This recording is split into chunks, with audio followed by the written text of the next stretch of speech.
Here we have a problem of concentric circles. The problem asks us to calculate what is the area of the shaded area in the circle. The only information they give us is the dimension across here, which is 10 centimeters. This dimension across here is also referred to as a chord, which is a line which passes from one side of the circle to the other without going through the middle, because if it went through the middle it would be a diameter. So, knowing what we know from Pythagoras, we can see that this can be divided into different triangles. If we run a line from the center of the circles directly down and at right angles to the chord, there's a couple of things that we can see. So one, this distance between here and here is the radius of the larger circle, and the distance between here and here is the radius of the smaller circle. What's more useful is that if we run a line across here, we can turn this into a triangle across here. And in this triangle, we can have a dimension A,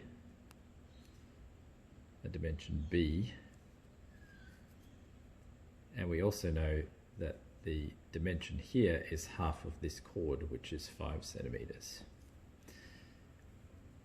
And as you can see from this diagram, A is equal to the radius of the large circle. Running out of space on my camera. And then B is the radius of the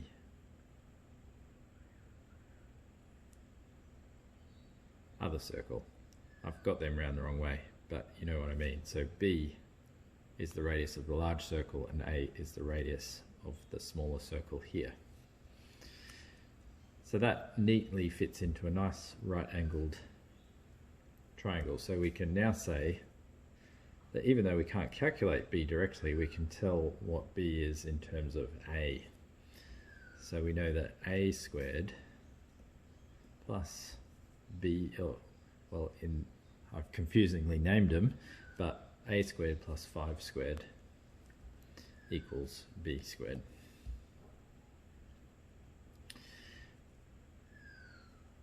And if we simplify that by taking the square root, we know that B equals the square root of A squared plus 5 squared,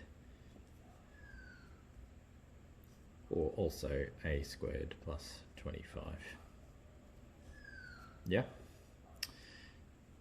So then we can take this a step further by saying, okay, well now we know that that is not B, that is just the square root of A squared plus 25.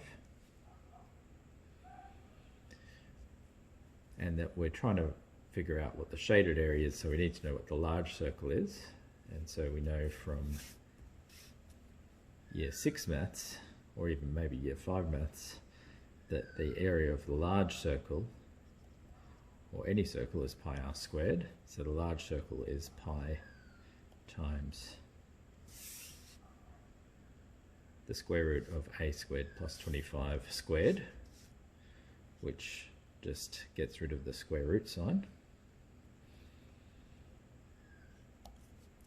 So that's the area of the large circle, and we need to subtract the area of the small circle, which is pi A squared. If we expand that out, pi A squared plus 25 pi minus pi A squared. So we've got pi A squared minus pi A squared. Of course they cancel each other out, and we have 25 pi.